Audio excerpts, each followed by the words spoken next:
And are you a Unitarian person of Unitarian? You're the minister. Which was the original reform? Yes, because we are part of the Presbyterian Church. So I am actually, yes. So I am actually technically I'm Presbyterian. Well, apparently so. Yes.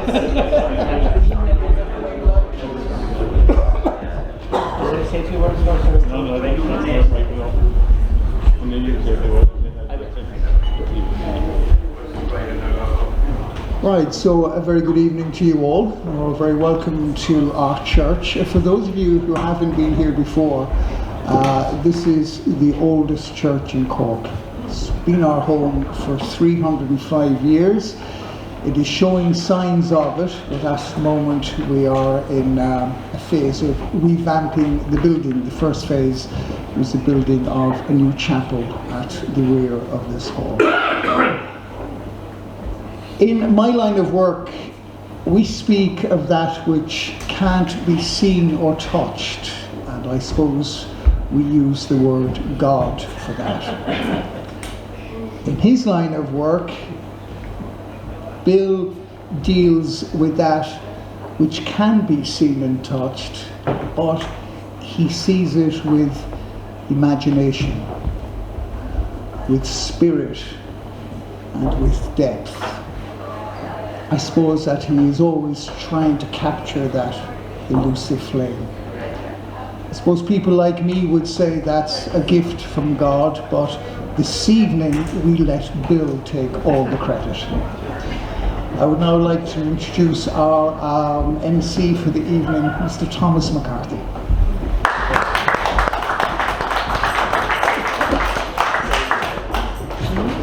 Well, it's fantastic to be here among the cultural survivors of a difficult decade. I like to say, as I was saying to Mick Hannigan earlier, we can always say when people ask us how we are, we merely say we're still unvanquished. And we are unvanquished and still believing in art and in art's processes and in the truths and unrealities that art brings to us. And we have around us, which is in this fantastic space, there is a painting I know by Bill, A Song for Deirdre, which is inspired somewhat by, apart from Deirdre, inspired by Strongbow and Aoife, by that wonderful Cork artist Daniel McLeish. And the extraordinary thing is there's a synchronicity in this very place, because the great artist Daniel McLeish sang in the choir in this very church with his sister and his brother.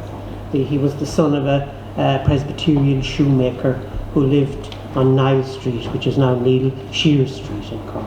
And it was in this church he sang beautifully, as he would later draw beautifully.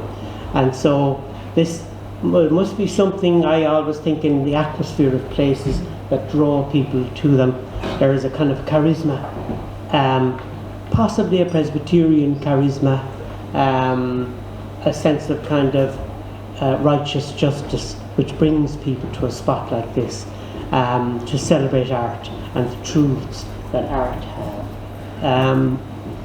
McLeish was just one of those absolutely brilliant and also prodigiously ambitious.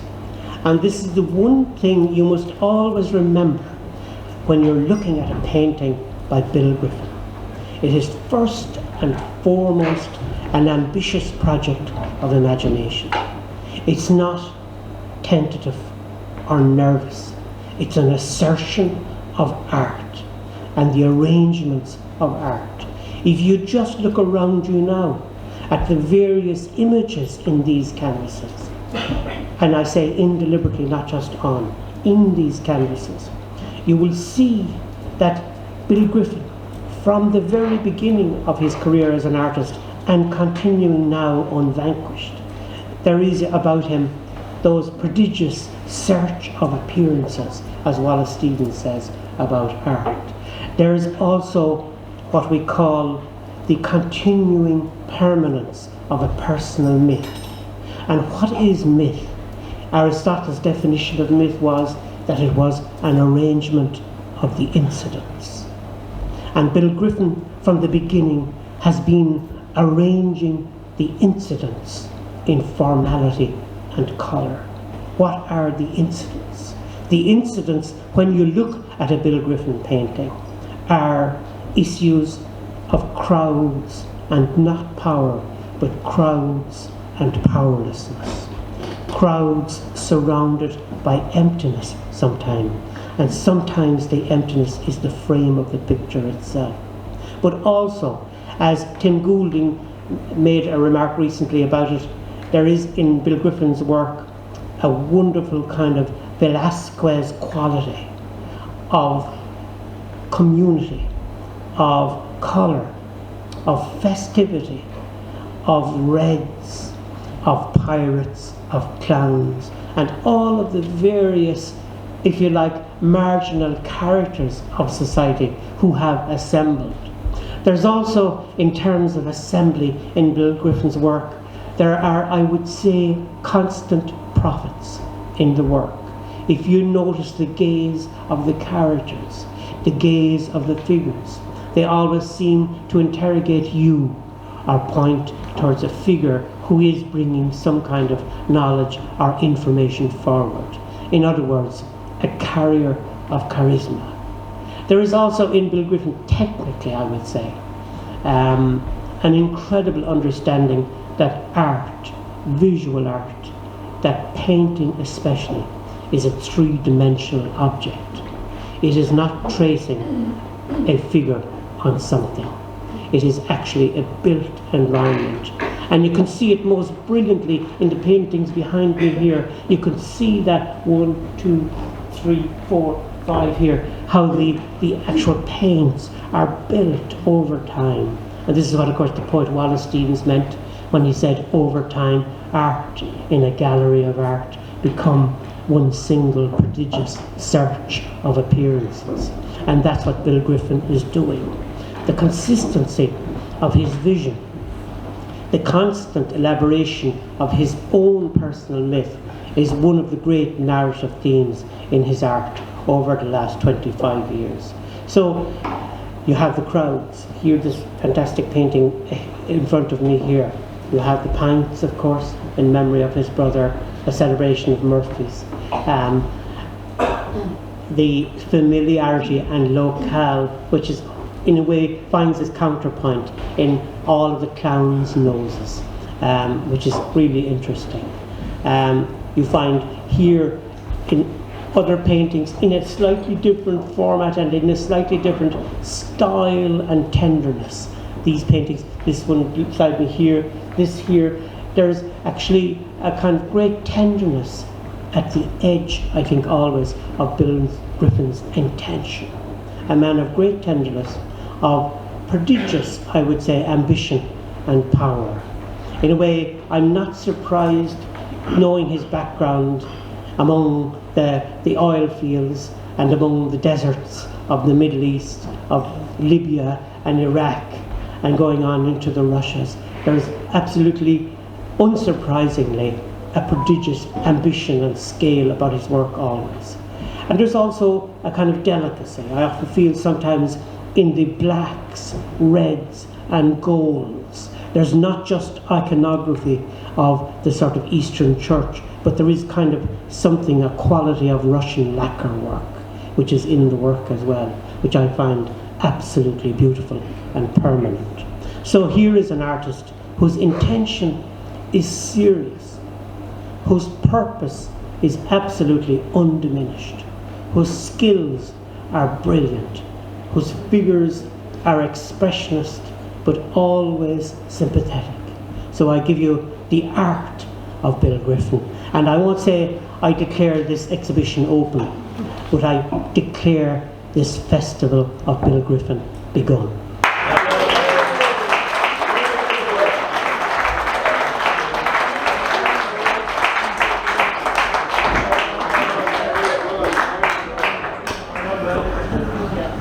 A load of old bollocks. The pulpit. I was going to go and talk in the pulpit, but I thought it wouldn't be fitting. But there was a mission in Galway in the 50s, you know, and on the Friday night, which was the last night of the mission, the missioner decided to talk about the evils of drink, and his final words during the sermon were, "So I ask you, gentlemen, is there anything as terrible as the demon drink?" And the fellow down the back roared out, "The thirst." So, with that, we'll have a pint and we'll enjoy it, because you know.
Maurice, Desmond, Frank John, a great friend of his, and a great collector. You know Maurice, Maurice is a painter. Yes, I do.